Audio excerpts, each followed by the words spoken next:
Namaste, fellow gamers.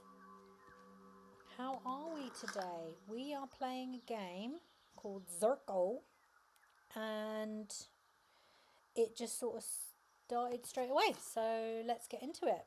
We are also today going to be talking about psychoanalytic theory. So more, I suppose, specifically the id, the ego, and the superego. Hooray! We did this puzzle! Woohoo! And alright, I'm just going to turn the volume down because that's very loud. So yeah, we're going to be talking about the id, the ego, and the superego. So who came up with this idea? It looks like this game, by the way, before we get into that, it looks like this game you have to fit everything in and make 0, apparently. So let's just do that. So anyway, id, ego, and superego. Where did that come from? Who came up with it? So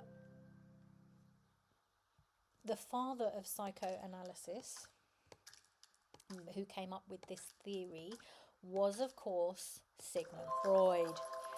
And Freud somehow got a bit of a bad reputation because I suppose he thought that the human mind was all based on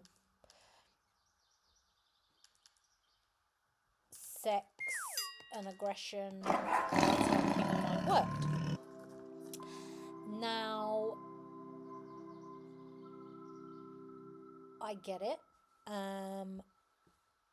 However, he also came up with this idea that we have an id, an ego, and a superego. So what does that mean? You know, what does that mean? It was first introduced in one of his essays, Beyond the Pleasure Principle, in 1920. And basically, each one has a different role to play in the human mind. Now, what that means is, well, I suppose first we need to define what each and every element of that means. So the id is what would be described as our sort of instinct drive. So it's the things that we really want. So, you know, those really instinctual desires, you know,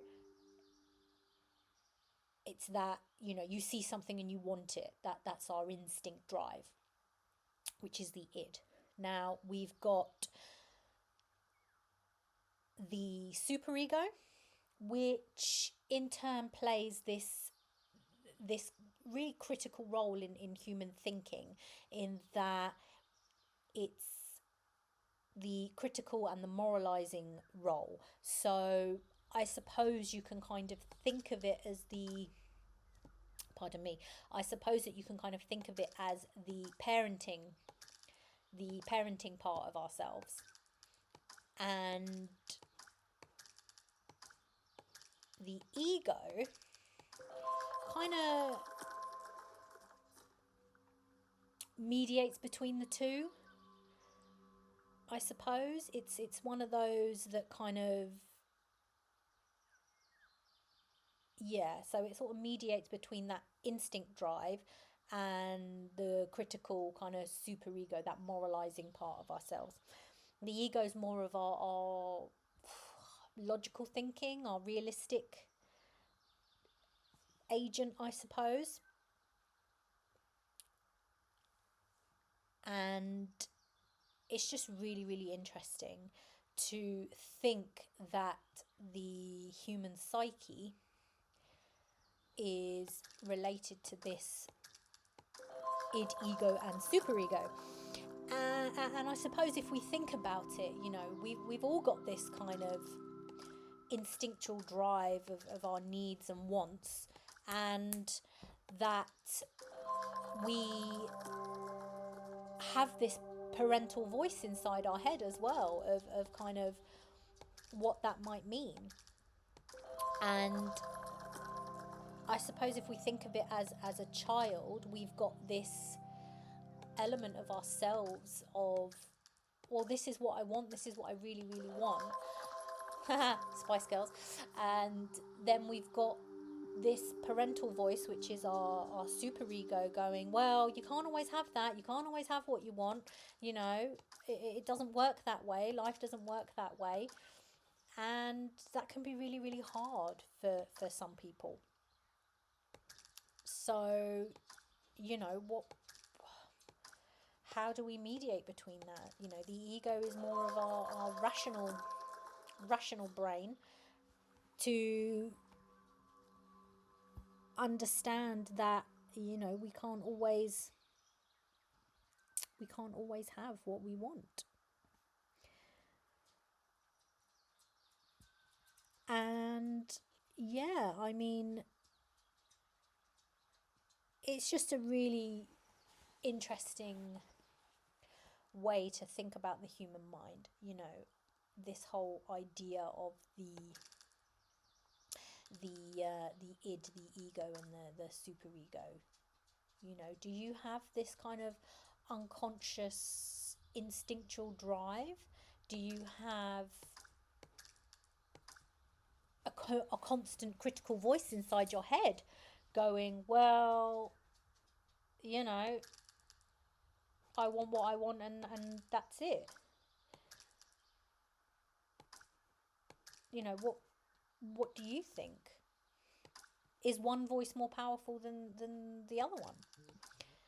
And if so, you know, whose voice do you listen to more? You know, do you listen to this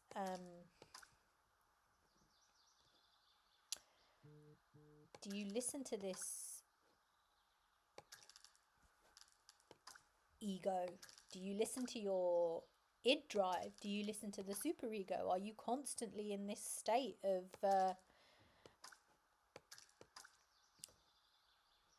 moral dilemma, I suppose? And what does that mean for you? You know, it's just a really interesting way to think about how the mind works. You know, are you the sort of person that you want what you want, and that's it, like, that's what I want, and so that's all that matters?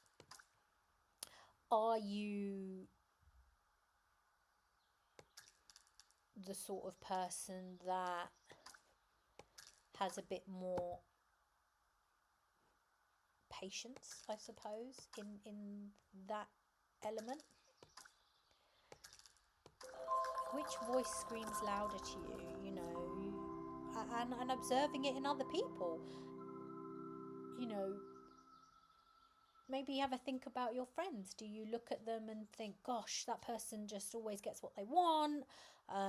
Or is there someone who's constantly like, oh no, I can't do that, or I can't do this and I can't do that? Because I wonder if their superego is a lot stronger in their thinking. Or do you see someone who's very balanced in, you know, this is what I want, and then you've got the superego going, well, this is how you need to get it, and this is what you need to do to get there. And you know, does it work that way?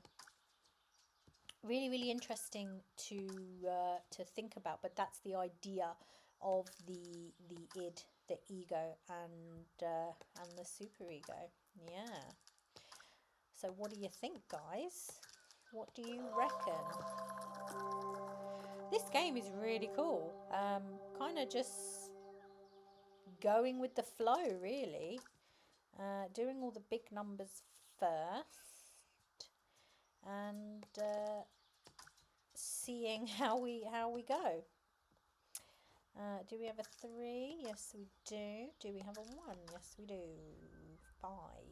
So maybe oh no, maybe a 3, and oh no, maybe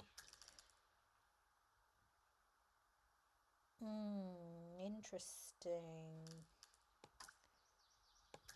Right, well that's got to be a 3, which means this has got to be a 1, which means this has to be a 2, but that also means this has to be a 2, possibly.